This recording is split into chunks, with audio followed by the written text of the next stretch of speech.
yo, it's your man DJ Caveman. We back again, another episode of DJ Caveman and IronMonkey talking that shit with Pete in the building as always. DJ IronMonkey in the building.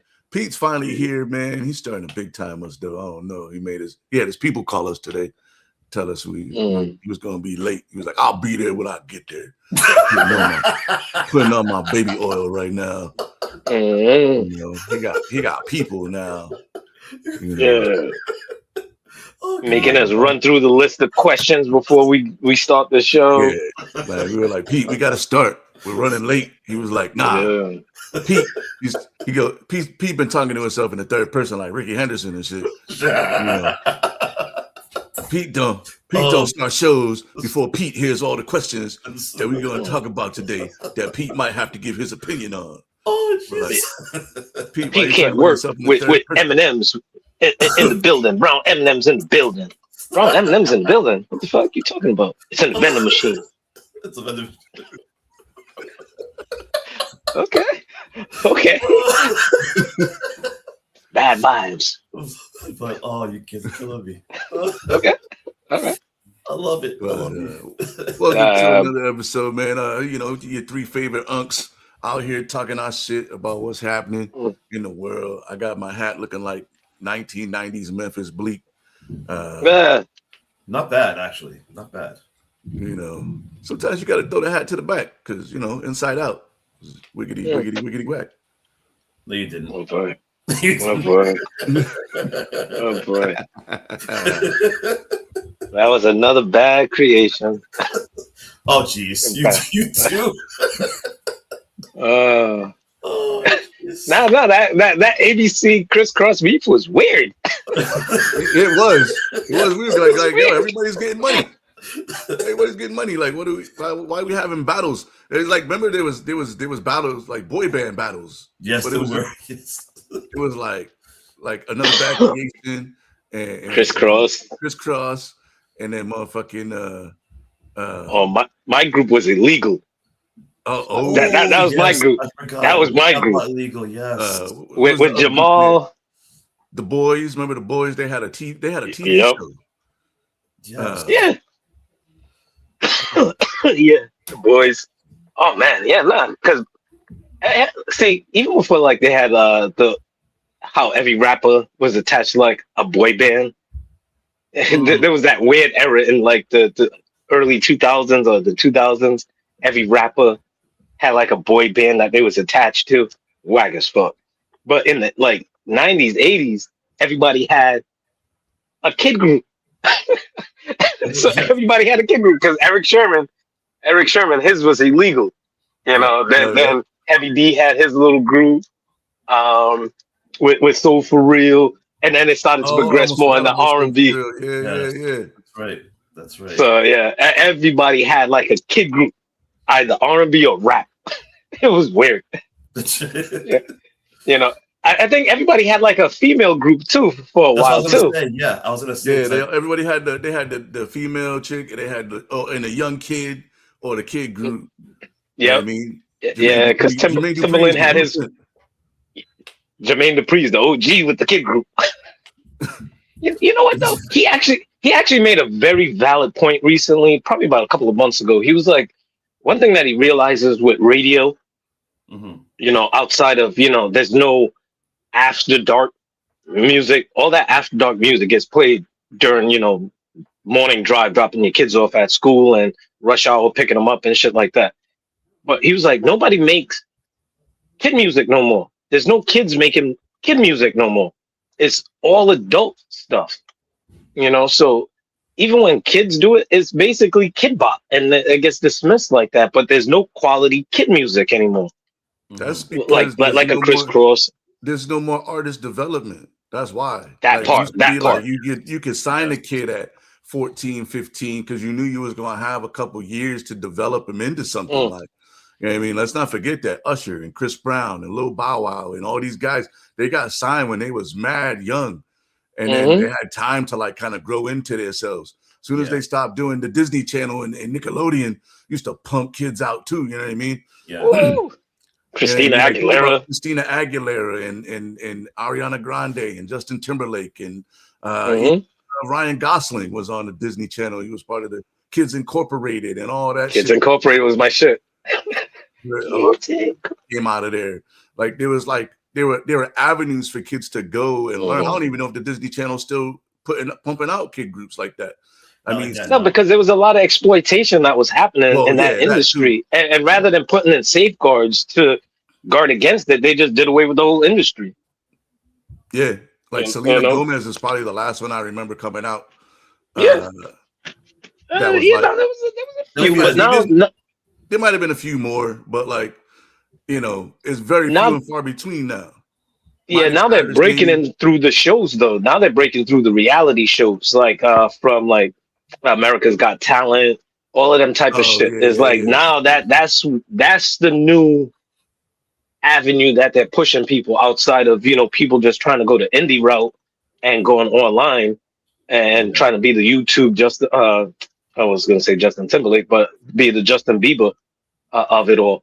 He's one of the last people that actually he got discovered on YouTube though. That's what I'm saying. So that's where a lot of people are trying to go the independent route and hopefully do through social media and somebody will pick them up through their independence. Soldier Boy. Yep, he's another patron saint of the internet era.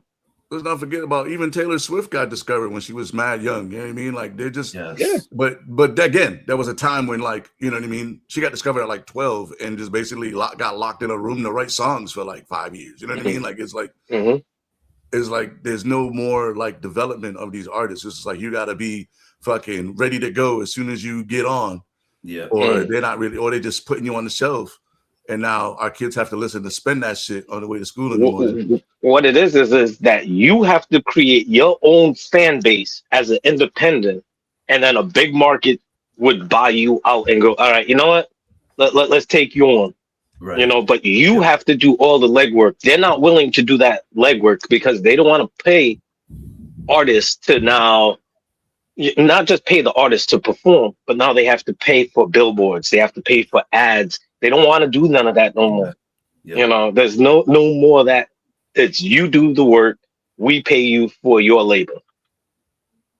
So you do all the work and we'll give you all the money. So whatever money you get, you have to deal with your marketing budget, not us. Right. And so also parents are not, I don't think like the way that like the industry exploited a lot of these kids coming up. Like, let's not forget about all the child stars that was just fucked up. You know what I mean? It's like it's like the young athlete now that they go one day they eating ramen noodles, the next day they got a fucking Lamborghini. You know what I mean? And a fucking $20 million in the bank. NIL deals. NIL deals now. These kids are fucking rich when they're like 16, 17 years old now. It's a different it's now the streamer who is the young famous kid instead of the Disney Channel kid. But the exploiting is happening now like in a different way, I suppose. But either way, you got to have good parents that's going to like look out for you because like you can look at the Jodie Sweetins and the fucking all the other kid stars that what's that guy from I was gonna say Sean Kingston because his whole thing was weird. Yeah, even Sean Kingston, he just kind of disappeared. Yeah, he did. I kind of know and I have connection to his backstory because my cousin was his DJ and his manager for a bit. Not for all that wacky stuff that was going on, but there's a lot of wacky behind the scenes stories going on with him. It's wild. I swear he's going to prison soon. Oh man. I don't know if I could have been a kid star though. You know what I mean? Like when I look back on the bullshit, like I used to want to be like a kid star maybe back in the day. But like now and I like looking back on it, I'm like, man, I'd have been done. I've been done. I wouldn't have. I don't know if I would have been like a little Bow Wow type career, like he's still around. You know what I mean? Or if I would have been one of those tragic stories. You know what I mean? Like, damn, Ray J. Money. Yeah, that's cool. Hey, shout out to Ray J though, because those Raycon earbuds are some of the best in the business, man. I can't even front on those shits. I had a couple pair. Them shits lasted me a long time, and Okay, shout out to Ray J for his earbuds, but he made Kim Kardashian famous. You know what I mean? The Kardashians owe him a grip. Yeah. You know. Oh yeah. Oh yeah. It's weird because all right, I know we started this with like kid stars and how every rapper and all this kind of stuff and the conversation evolved. But when you look at the evolution of some of them kid stars, like what you're talking about, like the way that Ray J evolved is like, yeah, I can see how the arrogance and then how you have a stake in some claim. Like Bow Wow, he's Mr. 106 in part. Um, you know, Soldier Boy, he's the king of the internet rap. He's like the internet rap god. This dude did everything first. And then Ray J, Ray J is like, yo, I made Kardashians famous. Like that's his claim to fame. It's like none of your songs. Like even Nick Cannon is one of them kind of kid stars in a sense. Oh man, I almost forgot. Nick Cannon's a kind of in a weird way. Nick Cannon's like one of the more successful kids. I mean, he is one of the more successful kids stars. You know what I mean? Yeah. He just got like 75 kids. You know what I mean? But like, if that's the worst thing that they can say about Nick Cannon, he's doing a good ass job. You know what I mean? You know what? We should do a top 5 because we've gone away from the top 5. We should do a top 5 of like. I think we might have did this before, like kid stars that are famous. My number 1 was Jason Bateman. Was it? Okay. I think Nick Cannon was my number 1. He was up there. He made my list. Nick Cannon was definitely in my top 5, but Jason Bateman was my number 1 just because he seems to be maybe the most successful, and he's been around since the 80s. No, I think you had like Jodie Foster on your list too. I had Jodie Foster on the list. Michael Jackson, obviously. Nick Cannon. I don't know. We might have did child actors. I don't know if we did child stars all around. Yeah. I think we did just actors. If you expand the list to musicians, then you have to take into account all the billionaires that the world has created. With Taylor Swift now being a billionaire and fucking, she might be at the top of a list somewhere. Yeah. Maybe not a personal list, but like when you look at like who were the most successful like child stars, she's got to be on the list. Yeah, she does. Yeah, but you know what though? I think I would have to phrase the list as my favorite rather than just the top, because I have to give it to her. She's the top. Is she on my favorite list? No. So you got her. Like Beyonce Selena Gomez is on my list. Selena Gomez is on my list. Yeah, she's got one of the best shows. She's got one of the best shows on television right now with Murders in Only Killers in the Building. Only Murders in the Building. Yeah, great show. Everybody go watch that shit. I've been on that shit since day one. I've been telling heads about that shit forever. She's a fantastic actress. I watched it from the beginning. I'm a little behind me too. Right now. I'm a little behind right now. No, I've been watching. I've been even going online to see when the next season is coming out. I think they just finished Rap. Like that's how ingrained I'm into that show. Hey, shout out to TV going back to commercials. At first, I was kind of mad about it. The only thing that makes me mad right now is that there's that new show Lucky that's on Apple TV with Anna Taylor something. The chick from the Queen's Gambit. Anna Joy. Yeah, I know who you're talking about. Anna Joy Taylor or something like that. Yeah, something like that. Yeah. Anyway, the cast is crazy. Annette Bening. Anyway, I expected to sit down. First, I thought it was a movie because I didn't read enough of the description. And there's this guy getting fucking phone calls, Pete. Hollywood. Sorry. I'm sorry. Yeah, he's like, sorry. Pete, gotta take this call. Sorry. Hey, your popularity needs no apologies. No, Pete. Sorry. I apologize. That was very rude. Sorry. So sorry. The agent is calling you with another podcast. No, absolutely not. No. First and foremost, if anyone's doing that, you guys are coming with me, and that's like non-negotiable. Nah, Pete's going to Streamer University. yeah. He's hanging out with Kai Cenat now. Oh, yeah, you got that African connection. Oh jeez. Oh gosh. No. Sorry. I apologize, Caveman. That was connected over jollof rice. Oh Jesus! That's probably how it would start too. It would be something like that. It would be something like that. And the debate right here, Pete. Who has the best jollof rice? Nigerians do. We do. We do. I don't care. Sad thing is, I've heard about Ghanaian jollof rice. Just the mere fact that they put egg in it just turns me off. He said, because you can't make that in the microwave, can you? No, you cannot. I love the shot. That was good. He's like, I've heard of these other jollof rice. There's only one jollof rice that comes from Nigeria. Egg and seafood. Seafood. But growing up, I didn't know. Like, I've always, known jollof rice to be Nigerian. Now that I've expanded the palette to I didn't realize.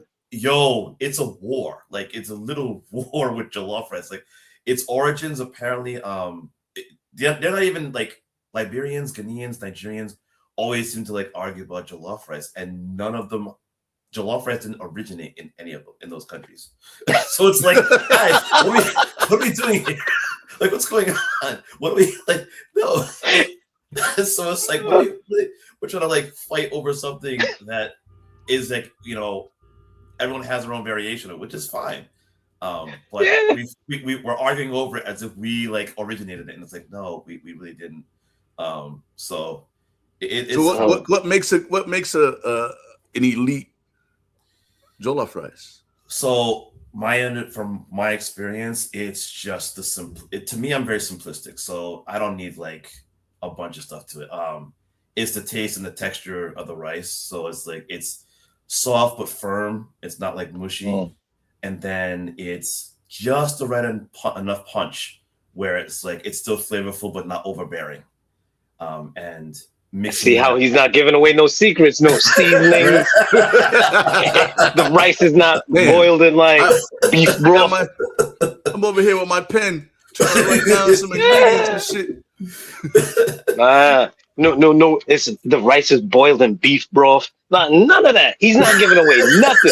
The seasonings, the spices, none of that. The truth is though that everyone down to the individual has their own way of doing it. My mom does it differently from another Nigerian person. It's crazy. So you have there's no Nigerian.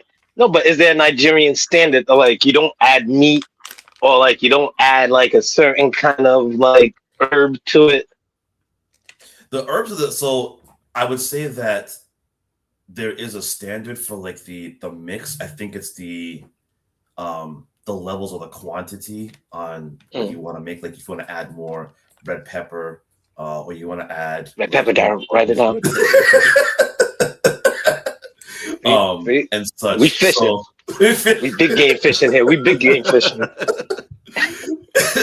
I've never made it, and I kind of want to try to make it. I got some things on my list that I want to try to make, and jollof rice is one of those things. So really? Okay.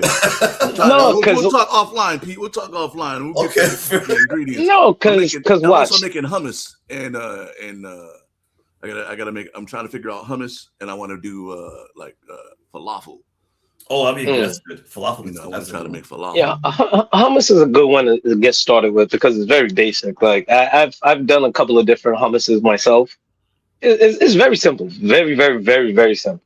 I've graduated it doesn't look hard to make, but it's always the things that are easy to make in theory that people fuck up all the time, like rice. Yep. How many times you don't have rice is just fuck? How you fuck up rice? Yes. This is pot. It's either too watery or it's too hard, or you know what I mean. People even fuck up fried rice. You just fry temperature's rice. Too high. Temperature's too high. It's easy to mess up rice. It's low key easy to mess up rice. Every day somebody fucks up egg salad, or you know what I mean. It's some shit is so simple that you try to complicate it and then it just fucks it up. Mm-hmm. Instead of just staying true to the origins of it all. You know what I mean? I'm sure I've had bad falafel, and falafel is a very simple ingredient. You know what I mean? It's chickpeas and seasoning. No, because and see that's what I was trying to think of too. Because with Trinidad, our thing is curry. So it's you can add vegetables in curry, but it's what do you not add in the curry? What's one thing that's Trinidadians don't do? Well, I'm trying to think about what we don't add to curry. Now, mind you, I'm not well versed in the Trinidad culinary world where it's you use dasheen for this, and then you use shadow benny for that, and then no, don't use. So I like girab. Like there's certain things with the cuisine that I can know more of, but I'm trying to think because with jollof rice, I'm trying to think. Is there something that you just don't add to it? Because once you add it, now all of a sudden it's Liberian. That's not us. We don't add that. Like bell peppers. Do you guys add bell peppers? Yeah. So is bell pepper? So bell peppers you bell add. peppers. You got bell peppers in that. Bell peppers, jalapeno, onion. If you want to make it spicy, habanero. If you depending on how hot you want to make that. Keep going. Do you use like the Scotch bonnet pepper? But you see, with Trinidad, right? We use the Scotch bonnet pepper, but the thing is, don't bust the pepper. Like you cook the food with the pepper in it, but you don't pop it open. If you do, it becomes crazy spicy, like unbearable. So I think the habanero is like the substitute for that, but I can see how they would use that. So you could probably interchange the two. I haven't tried it with that pepper though. Scotch bonnet. Oh, okay. Yeah, I haven't tried it with that. I don't. Yeah, no, that's just fucking spicy as fuck. Yes. I don't really. That's why they say don't pop it. I'm gonna have to make mild. Mine won't have any of the extra spicy shit in there, so my jollof rice probably won't be that good. It'll be American jollof rice because I can't do that. I don't. My body sweats out to a bean. She like made me. It'll just be loaf rice. No, Daryl, no, but like you can make jollof rice and it not be spicy. It's still jollof rice. Now, but will it be respected, Pete? It would be respected because actually my mom, when she makes jollof rice, she'll like make it spicy for me, but she won't make it spicy for my sisters because they don't like the hotness. She knows I like the hotness. I'm like, I can't have it any other way. I've also discovered that mild Nigerian spice is still spice. Okay, yeah. You got to be. I learned that the hard way, Pete. Yes. Okay. Fair enough. Fair enough. Nah, but Daryl, keep your rice and roni shit to yourself, man. Like, don't take that out on the streets. Don't take that to the potluck. Nah, it'll just be for me. You got Caveman Cal just knocking your shit off. I don't need Caveman Carl coming through knocking my shit off. Yo, I'm fucking. Get your rice and roni shit. Shout out to Caveman Carl. Like, that dude is the funniest dude on the internet right now, dog. And he ain't doing shit except knocking pans off and exposing. It's remember the old shit, Cooking for Bay? Yeah, I think I saw that. They would just post fucked up plates. This is that. Oh shit. yeah. I saw one with the watery gumbo. I heard about that. I never saw that. Oh, I heard about that. I'll send you a couple, and then your algorithm will just start sending them to you. Don't do it. Yo, like, nah, because if anything, I made risotto yesterday. I'm not a real big risotto guy, but I made some risotto yesterday. Risotto's it hard. is. Risotto's nah, hard. but I had to keep stirring it. Like that's the main thing. That was the key. I don't do risotto too often. I love a good cheesy risotto, man, but like it's hard to I almost added cream cheese to it. Almost did. Because they said like if you add cream cheese to it, it makes it. Because I added broccoli and some lemon chicken to it. Came out decent. Like I could do better. It's not restaurant quality, it's not take a picture and Instagram it. It was more like mushroom based, mushroom lemon. One of those things though, it's like another simple thing that people can just like the same chef could fuck up the risotto. Like the first time could come out beautifully, and then the next time trash. Like, it's just fucked up, dog. It's like greens. Like not everybody got the collard greens down. It's just like it's really like how do you fuck up greens? But people do it every fucking potluck, Christmas, Thanksgiving. You're like, vinegary. Vinegary. Turn in your whole mouth. Yeah, how do you fuck up? Like they don't cook them long enough. They taste like dirt still, or like they don't wash it. Yeah, people fucking up the greens, man. Like some shit is just too simple to like. That said, Daryl, got to keep your jollof rice at home at first. Be like, yo, Pete, take him to the side. Yeah. Come here, Pete. Before you bring it to the potluck. I mean, my first experience with like bringing that to was a few years. This was actually a long time ago. This is how people don't know about jollof rice. So I made it, and I sort of overcooked the rice, so it was a little bit fluffy. So I still made I still was able to make it. And so I brought it to a party, and they're like, "Oh, this is really good spicy rice." I'm like, "Really? Because that's a disaster." But hey, you like it. Trash, and I didn't want to keep it in my fridge. They just recognize it as spicy, not jollof, just spicy. Basically, yes. I didn't even say it was jollof rice. I said, "Oh, this is spicy rice." So he cut him off in the past.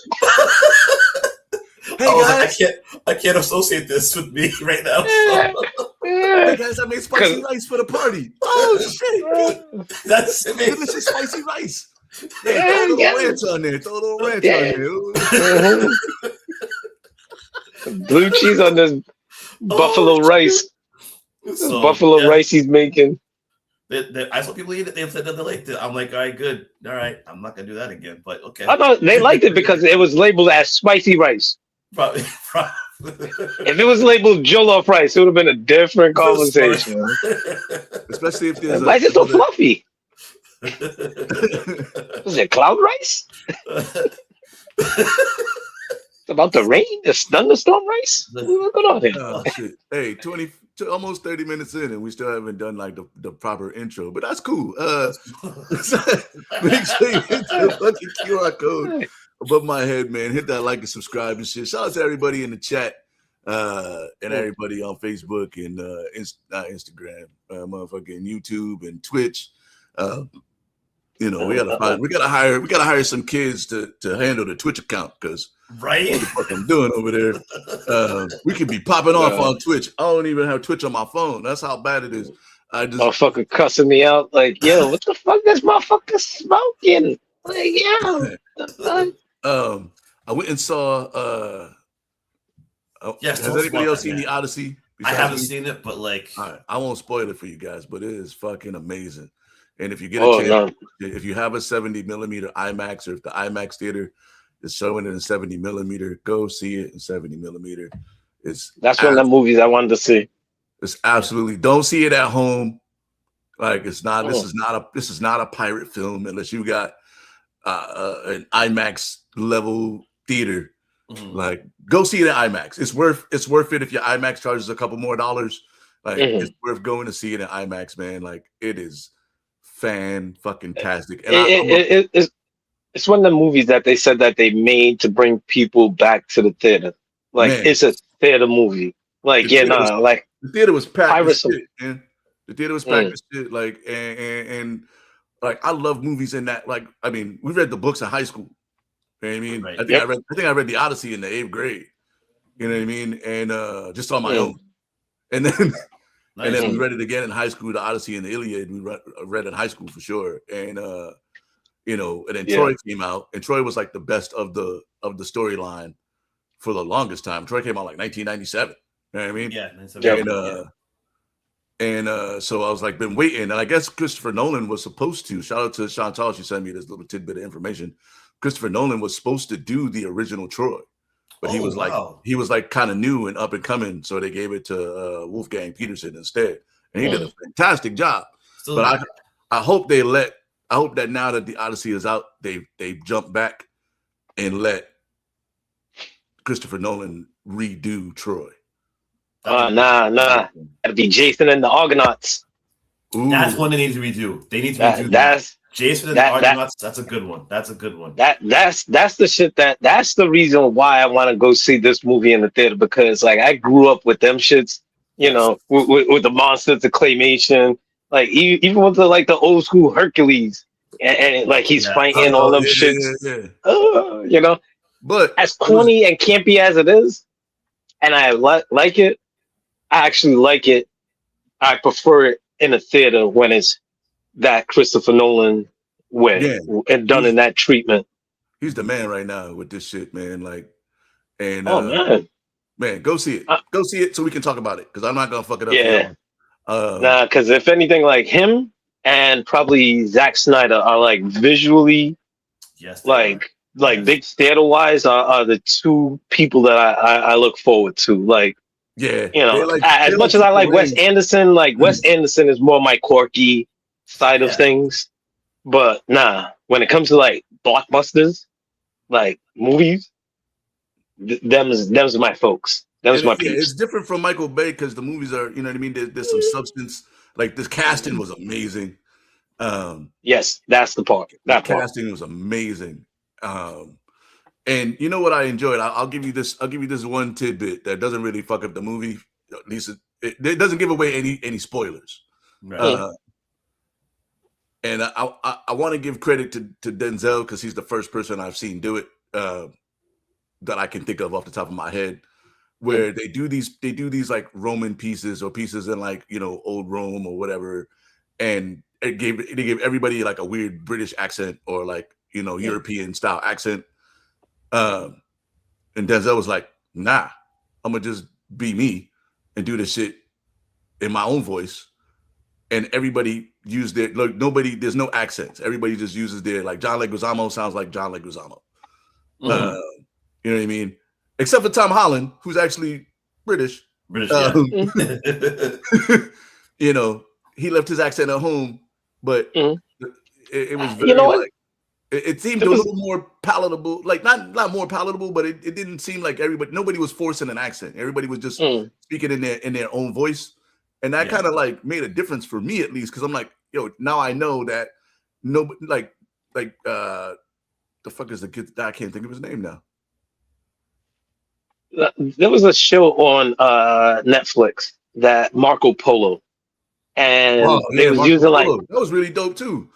I couldn't get down with it because they was like using modern day slang, and I was like, I can't get down with this. Modern day slang was weird, right? But it was like that part was weird, but the rest of the show was cool, and it's not like they used the modern day. They didn't use modern day like verbiage, but they didn't slap an accent on it or try to make it like for lack of a better term. Like even what they do with like Game of Thrones and House of Dragon, like everybody's British on the show. You know what I mean? Which is whatever, but like people have regular voices, man. Everybody had different tones.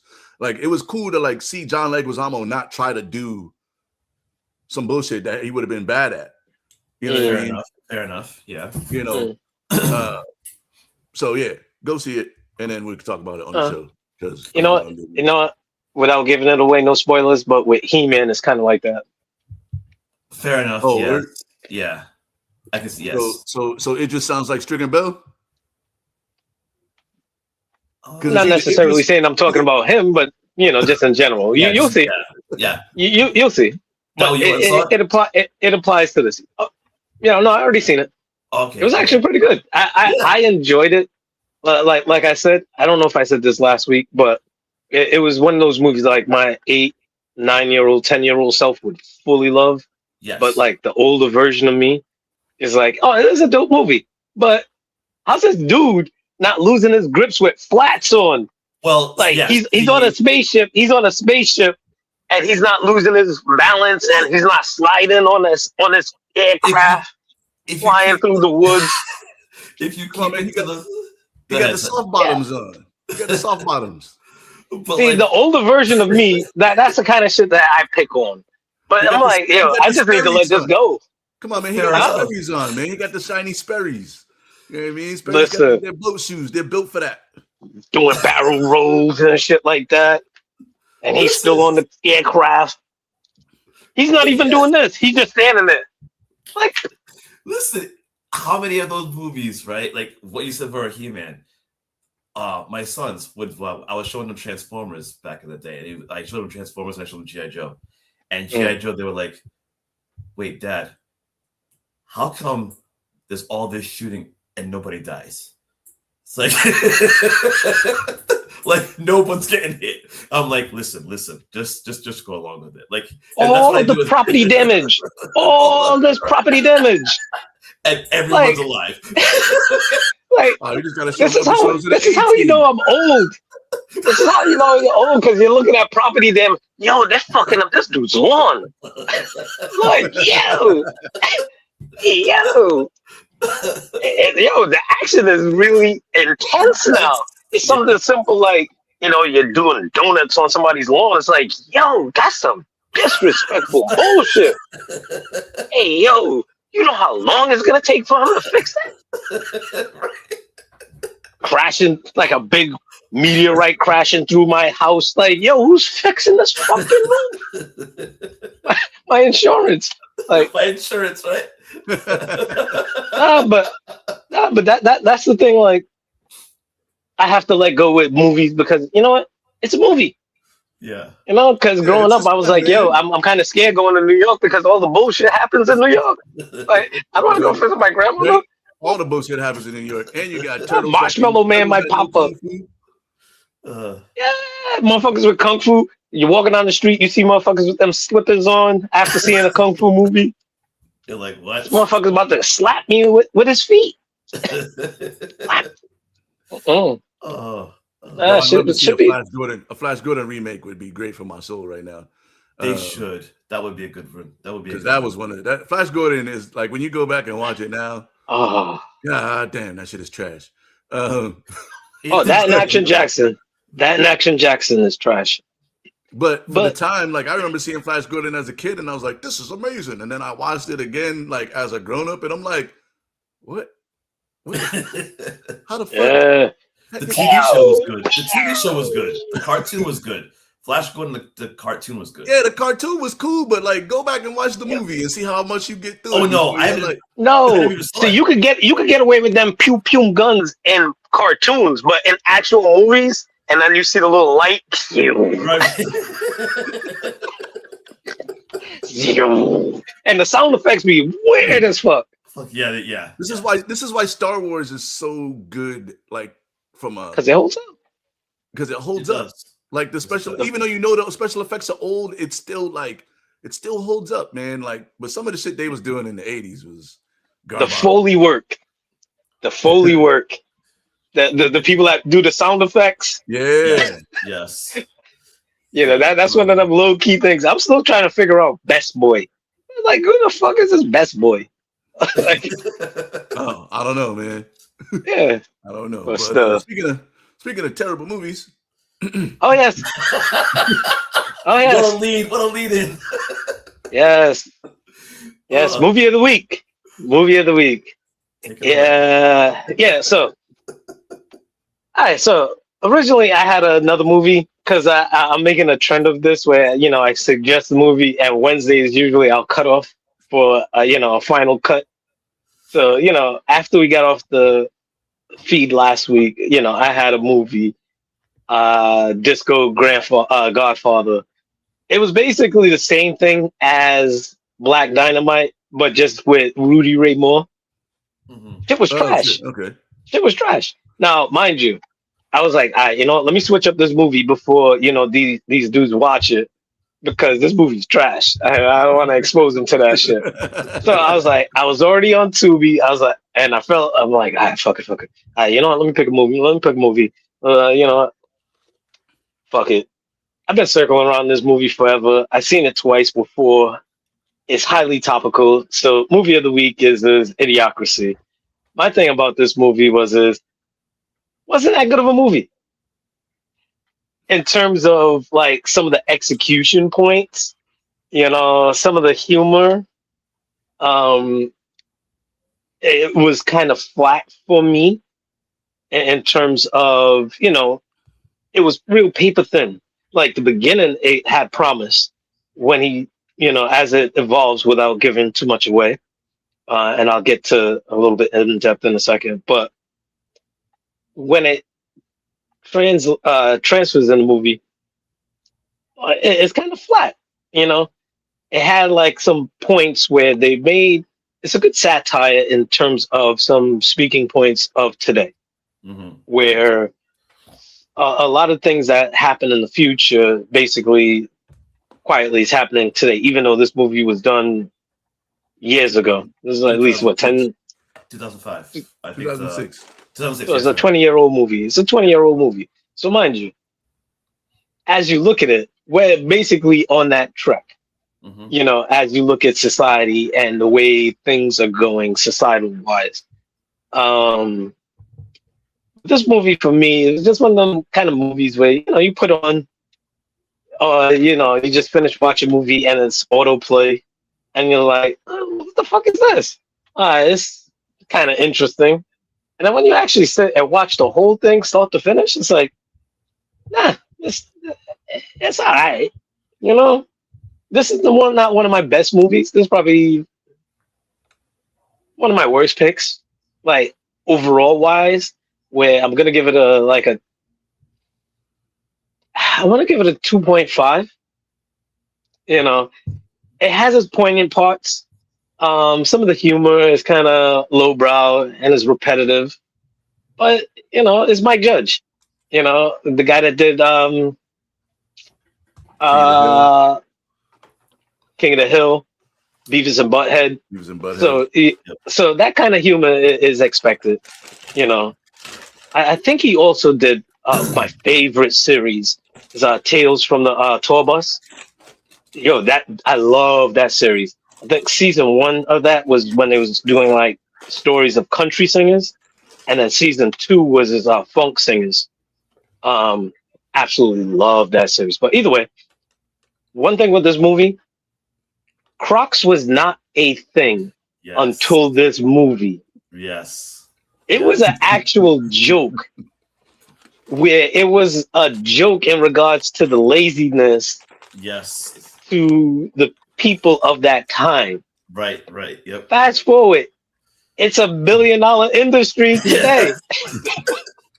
And people are weird. So it kind of low-key predicts it. So as much as I want to give it a 2.5, I have to give it a 3.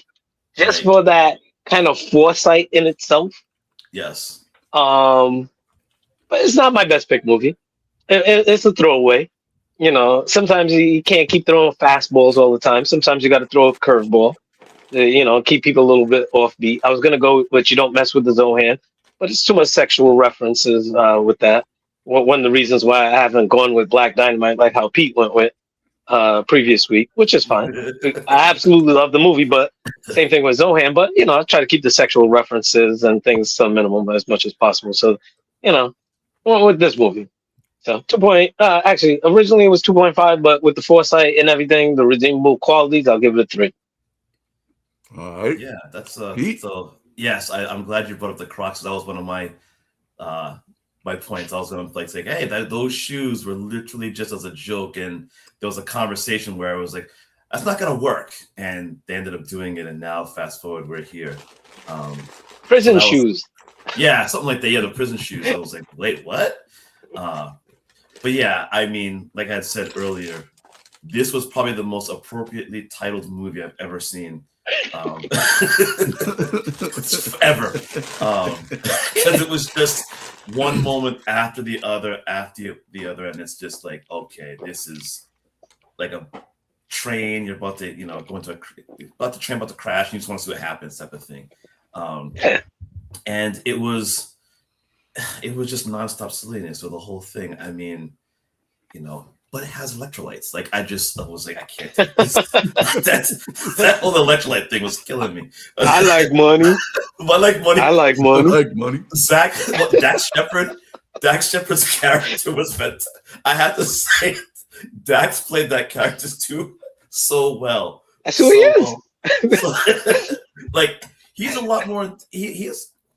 I mean, maybe the growth, but he's a lot, more intelligent than his screen shows. But when I saw him, I'm like, oh, this is gonna be silly. And I think that was probably what carried me through the movie was because of Dax. Because without him, his character, I think it would have definitely been like, yeah, I don't know about this movie. But I did like the deeper themes with what you were saying, IronMonkey, with regards to some of the things that are playing out right now. The biggest thing being the cabinet and the executive branch in just a way like, hey, we have this individual who is, has these credentials, we'll say, and they're speaking on stuff, and it's like, all right, you have these credentials, you're not even speaking on the topic, or there's no like in-depth, deeper level of conversation on how to come up with a solution. Our solution is to have no solution, but we're coming up with a solution. Like it's just this circular, oh my goodness. and the cabinet doesn't really help. The cabinet's like, here's our title, but we don't really know what that means, or we think it means this thing. And so, we're kind of looking for external like help, but we shouldn't. Wait, Robert, like, what was that guy that's the head of the health department right now? He was like, "Yo, you know what? Sometimes we don't have to trust the experts." We're like, what? Right? Yes. This guy really said this? Yes. Don't trust the experts sometimes. Like, thank you. I forgot about that because there's a part where they do that where it's like, do something smart. What? And this shit is happening in real life right now. The guy really said this. Sometimes we don't have to trust the experts. What? So there's definitely like a lot of that foreboding in that is uncanny. It almost reminds me like how the Simpsons have like done stuff like that, and it's like, wait, did these guys just predict this? So I think that helped with the movie and carrying that on, and I think the satirical jabs where intelligence is almost frowned upon. Like if you're smart, you're almost like, as they pointed out, he's talking like, I don't want to say it. Yeah. There's some language in the movie that doesn't play well. Yeah. Right. Exactly. So but it plays well with who they are. Yes, it plays well with who they are and how, in a way, we are definitely against intelligence. Because if you're intelligent, you are, you're intelligent. You're like an ass. You're seen negatively. It's not like, we can't trust the no. We can't trust the know anything. Not even a know it all. Not even a know it all. Know anything. Like now you're the bad guy. Like before, So for the themes, I gave it like a 3.5. If I'm looking at it just strictly as like, I'd probably give it like 3.012. But thematically, I would give it like a 3.419. Which is 3.419? Okay, well, I'll make it, if I'm going to go average it out, 3.275. That's the medium, huh? That's the medium, huh? That's the average. Okay. That's the average. Okay, math man. Okay, math man. All right. I remember that shit on Square One. Still my shit. Still be watching that on YouTube. Square One. Math man doing the shit in his head. In the day. Yeah. Remember when Math Man was like Pac-Man? He used to come up with fractions. That's right. Like, is this a multiple of 3? Like, what?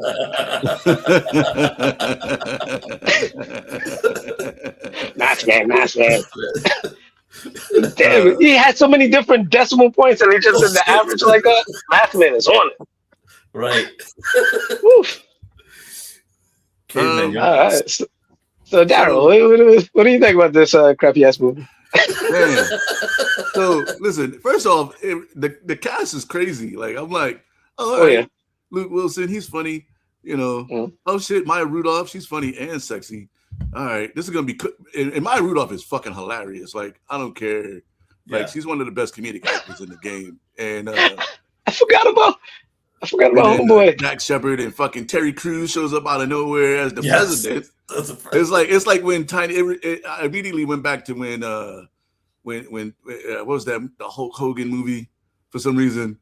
With Tiny No Holds Barred. No Holds Barred. Okay. Like when he came out, I was like, "Who the fuck is this dude? Like, what is he trying to do?" And it just gave like No Holds Barred vibes that came with all the pyrotechnics and shit. And then Scarface was in this. Yeah, the storyline. The low like, key. right, it's like, okay, this kind of reminds me of like Wall-E, which is one of my favorite movies, but it's about, again, like people just getting lazy because they're not doing anything. And like the dude got up off the recliner and it had the toilet built in and shit. He was watching the dude get kicked in his balls a bunch. I was like, oh, okay, this is what we're in for. It was like, and then it was just fucking just dumb fun, just dumb fun. Like, you know what I mean? It wasn't good at all, but it was good in like weird ways. It was like, oh, okay, I see what you're trying to do here. But it's Mike Judge, so you already know it's gonna be like a little bit of slapstick, a little bit of, you know what I mean, just like raunchy kind of comedy. Low brow shit. Just like low frequency shit, but at the same time, like sometimes you need that shit. You know what I mean? Like when he's in the prison and he's like, I was already here. Just There you go. Yeah, that's right. Yeah. I can't get out. I'm sorry. Dumbass, give me the other line. You know, yeah, man, I don't really have too much of a critique because it was exactly as I expected it to be from the first 5 minutes. It didn't change at all. Like, you mean like water from the toilet? Like, why are we spraying these crops? Why does this taste like Gatorade? Like, because it has electrolytes. But has electrolytes. And it was so serious about like it's what the people want. It's what the plants crave. They crave. Why do they crave it? Because it has electrolytes. He went from the Secretary of the Interior to the Vice President to the President. Like just from using water from the toilet. I mean, toilet from the toilet. And then the whole town was mad. And they had that little battle royal shit at the end, like fuck this guy, like commentator. Yeah, and then when he went to court, when he went to the Costco, and they had the big ass Costco, and I was like, I mean, that's kind of what Costco feels like if you've ever been in a Costco. That shit is massive. Like this. Oh yeah. But yeah. Man, this movie is a straight 3. Yeah, it's a 3. Like a 3. I don't know if I'd search for it, but if it came on, I might watch. I was like, man, this movie's gonna be dumb as fuck at the beginning. But they were like, this is I forget his name, but he had like all the fucking kids and the smart lady with her husband. They were like had that super high IQs. Yes, and they couldn't get pregnant. Meanwhile, dude with like the fucking 6 IQs having all the kids. Yeah. And I was like, oh, okay. I'm in for one now. This is gonna be. Not even Scarface was the pimp. Yeah, he was. I was like, wait, what's it? Oh yeah. Upgrade. Yeah. Double dose. Yeah, he was the pimp. Shit. A double dose of this pimping, which is a nod to the Hughes brothers film, American Pimp. Shout out to Rosebud. He's probably dead now, but Rosebud is an actual pimp who spells his name with 2 D's for a double dose of that. Double dose of this pimping. It has its moments. Yeah. It's one of those movies, like I said. It's one of those movies. After you finish watching a movie, or like you took a nap and you wake up, and you're like, "What the fuck is this?" And then you're like, "Whatever," you know. Yeah, you're still kind of groggy. Yeah, and you just leave it on. You're kind of groggy. Like, what am I watching? The whole time you're going, "What am I watching?" But you don't ever pick up the remote to see what it is that you're watching. You just keep watching that shit. That's what this movie is. Maybe during maybe I'll get the recall once the fog rises up from this nap. Okay. It was the first time I had seen it. It was the first time I had seen it, so I was like, okay, this is yeah. It's all right. I'm gonna have to watch something else after this to cleanse my palate. Yeah, I ended up watching Anchorman 2. And I had to be careful because they had a bunch of weird cameos in that too. Like they had Drake as a cameo in Anchorman 2. They had Kanye. They had Will Smith. Like I had a bunch of weird ass cameos, so I had to be careful. I was like, wait, there was somebody else that was in this movie. I was like, no, it wasn't Kanye. Oh, it was Scarface. That's who it was. Oh yeah. So yes. It was a movie. It was a movie. Yeah, it was a fun watch. It was a fun watch. It's a curveball. Not every movie we pick is gonna be an instant classic or a classic film. You know, sometimes we watch some weird shit too, man. Like, I mean, it's my Norbit pick. Daryl had Norbit. I did. So I was like, I like Norbit, man. I like that shit. It's like that one is highly triggering. You know how many big bitches I know like that? Every time she got in the car, the fucking horn honked this shit. Beep, beep, beep, beep, beep, beep. See, so this was kind of like my Norbit, you know. This was a movie that, yeah, I watch it. It's not like it's like, oh shit, it's on, and I turn to it. It's like, you know, I'm gonna put it on and I'll take a nap. Or I was watching a movie, just finished, and this movie was the next movie on. So so I was like, fuck it, this is my throwaway. I'll have a great movie next time. The World Cup finalists today. All right. Spain, yes. Argentina. Oh, that shit yesterday. Oh man. Shout out to England and France. They put on a show. They scored like 9 goals. Oh, was it 5-4? Oh, geez. 6-4, 6-4, 6-5. 6-4. They put up 10 goals together, yeah. God. Oh, that shit was amazing. Oh, because England had a hat trick. Yeah. England put up 4 in the first half. In the first half, that's why I heard. Yeah. I was like, "Oh snap, that's tough to come back from." And then France was down by like it was 3-4, and then all of a sudden, like they're hitting the post, like it was wild. Like France had the rush, and then it was just wild. Like the back and forth, it was just wildness for a third place team finish.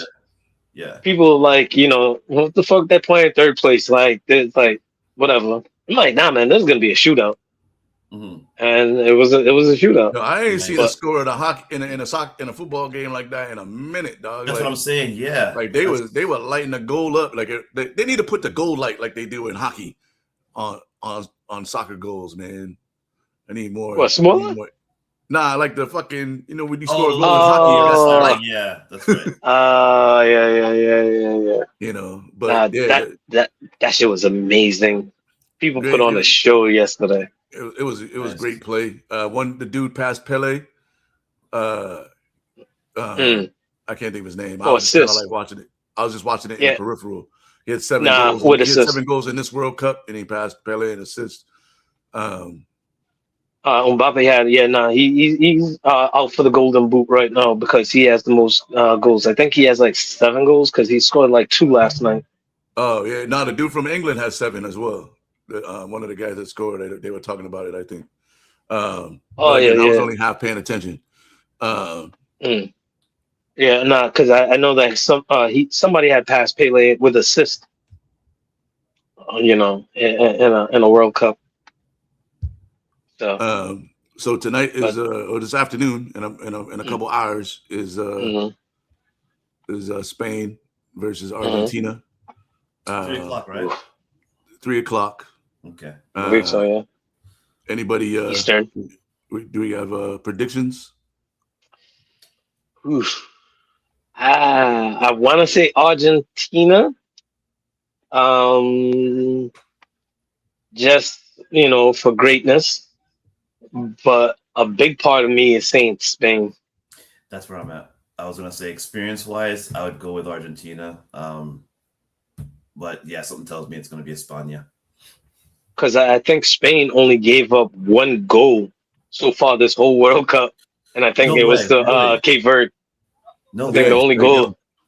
Oh wow! Okay. Yeah, Cape Verde is the only team to score on them. So, nice. Bits of me is saying Spain. Even though if Argentina wins, yeah, that's cool. They're gonna give it to Messi. This might be his last World Cup.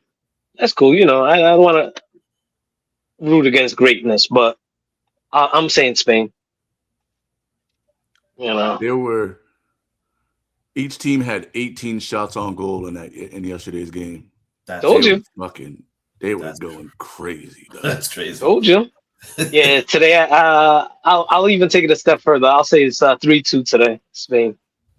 I'm rocking with Spain. Messi has 1 goal. I'm rocking with Spain. I actually think Messi's gonna go off, but I don't think it's gonna be enough. I'm gonna go. I'm looking for another shootout. I'm gonna go 4-3. 4-3 Spain. I don't know shit about the sport. I'm just pulling the numbers out the sky. Come on, P. They say 2-2 tie going into penalties. Come on, P. Say 2-2 going into penalties. With the amount on stake, like you said, Messi, the storyline, he's potentially his last World Cup. Spain only giving up 1 goal to anyone. It sounds like it's gonna be it's either gonna be a shootout or it's gonna be a defensive thing. So I feel like it's either gonna go to a very low scoring game, maybe like a 2-1, or it may go to shootout. It may go to a shootout and it'll be like very close. I'm still thinking that Spain might edge it out. I wouldn't be surprised if Argentina wins. I won't be surprised if they win, but I have a feeling that if I'm going to put my money down, I'm going to put it on España just because there's an unpredictability factor. I'll put an asterisk. I'll put an asterisk next to my answer. Huh? Mbappe has 10 goals right now. 10. Yeah. Messi has 8. Yep. So I think Messi is going to get at least 2 goals. See, and this is the asterisk I'm going to put on my 3-2 score. It's going to be 2-2 going into penalties, and Argentina is going to win. I can see that. Not Argentina. Spain is going to win. Spain is going to win by that 1. So it's going to be 2-2 going into penalties. Even if and Spain even giving up the 2 is wild in itself, but it's Messi with the 2. I can see that. It'll be a good game, by the way. It'll be a good game, I think, either way. But wait, do they give them goal counting goals if they go to penalties? And if Messi gets like a third one, would he now be the golden boot? So I just looked it up actually. So right now, in order for him to get an outright win, he needs 3 goals or he needs 2 goals and an assist. Yes, because they each both have 4 assists right now as well. So if they finish each with 10 goals and Messi has the assist, then he'll have 1 more assist. If Messi scores twice without an assist, he'll tie Mbappe. But if that Mbappe could win, he would secure the trophy on the final tiebreaker of fewest minutes played across the tournament. Oh, damn. So he scored his 10 goals in less minutes, essentially, is what they would say. Oh, damn. See, because this is the thing, because if they go to penalties and then Messi scores the 3rd goal on penalty, that's not considered a hat trick, number 1. And then number 2, it's not going to count towards his total score. Would it? I'm looking right now. I'm looking to see. See, that's a chat GPT question. But you know what? I don't want to give up a drink of water. For that one. That's a whole drink of water for that question. Computer's going to have to work overtime and be like, let me see. That's an excellent question. Why do you even need to know this answer? Because inquiring minds want to know. Haven't heard that in a while. Yes. Listen, as many old school shit that I be watching, I love old school commercials. As Daryl's looking up the information, there's a commercial. There's a commercial break talking about commercials, even old school commercials like High Karate. So the answer is no. If Lionel Messi scores the goal during post-match penalty shootout, it will not count towards his golden boot. See? Okay. Told you. FIFA tournament regulations strictly state that the goals scored during penalty shootouts are excluded from a player's individual stats. However, this is FIFA, and we all know how corrupt FIFA is. So that's one of those things I don't think they'll budge on. A late stage rule change is always in the cards when it comes to the corrupt organization. Yes. Organizations. Yes. Talk about the tuck rule. Let's talk about it. The tuck rule. Let's talk about it. Not like how the other dude got a mistaken identity. Yeah. It's like, wait, I've never heard of that in soccer. Maybe I don't watch enough. So the only way he can do it is if he has at least 2 goals and an assist or a hat trick to win to take home the golden boot. I'm still going Spain in the shootout. Who knows with the way that corruption. What was that? What? Daryl getting visited by aliens? Randomly, my Netflix just kicked on. I was about to say, Did I have a stroke? What did I miss? Man, it came out of nowhere. Sometimes my TV just does its own thing. I don't know. I mean, okay. I guess the ghost in my house wants to watch Netflix. Apparently. No, that was getting visited by aliens. You probably said the wrong word, and then all of a sudden the TV's like, "We watching you, Darryl." Hey, listen, somebody's always watching these days. I seen Enemy of the State. No, if they're watching the podcast, they're watching you. As long as they're watching and they hit that like and subscribe button and follow, hit the QR code, follow the show. Make sure you hit the bell so that you're notified of all the new upcoming episodes. If you want to watch the older episodes, just go to the live tab and scroll on down, and they're all there. You can see us in all of our Unc glory, you know, talking about the shit that goes on in the world in entertainment and sports, and occasionally some serious shit, but not usually because, you know, motherfuckers don't read. And, you know, but anyway, if you want to hear Pete talking to third person, follow him on his Instagram, social media, following and shit. You know what I mean? Follow us all individually as well. You know what I mean? And I'll be troll hunting. You know, I had to get my stripes in. I'm troll hunting online, and I'm troll hunting online. Talking Caitlin Clark, talking random shit. Tom Brady slapping the motherfucker. Oh man, I was like, man, Tom Brady. That shit was real. That shit was real. He slapped the shit out of Logan Paul. I don't know what Logan Paul said to him. I was like, oh shit. Oh no. Yeah. I didn't know if it was real though. He tried to cup it. He tried to cup it too, and tried to cup his ear too. He tried to slap his fucking face off. Nah, he tried to cup his ear. Yo, he missed. When he took his hand out of his pocket, I was like, yo, he's not. No. There's a lot of WWE shit happening at Fanatics Fan Fest right now. I kind of want to. We got to go to Fan Fest one year, man, because that shit looks like it's fun as shit. And well, it's only 3 years strong, so you know. But it looks like it's fun as shit. And Philly's a fun town to be in general. So no, it was in New York. It was in Jacob. Yeah, it was at the Jacob Javits Center. You know. Well, that's usually where I go catch my bus to go come back sometimes. We got to go to Fan Fest one of these years, man, and check that shit out. I just saw a video of Tom Brady hitting that little punching bag shit. And he hit like 900 on the punching bag shit. For real. Oh, no. Don't tell me that's the next celebrity fight. Oh, they setting it up. Logan Paul? No. Oh, is that the fight? You heard it here first. I think they're setting it up. That's why I was like, man, I hope this is not some WWE shit when I want to reposted it. That looked like real beef. Nah, the look in his eye was real. Yeah, the look in his eye was real, but Tom Brady is proven to be like quite the actor. You know what I mean? All right, fair enough. I can see that. And he's an athlete. He knows how to get amped for shit. You know what I mean? And he can sell shit. You know, so Dawu, I'm gonna be mad at you if this happens.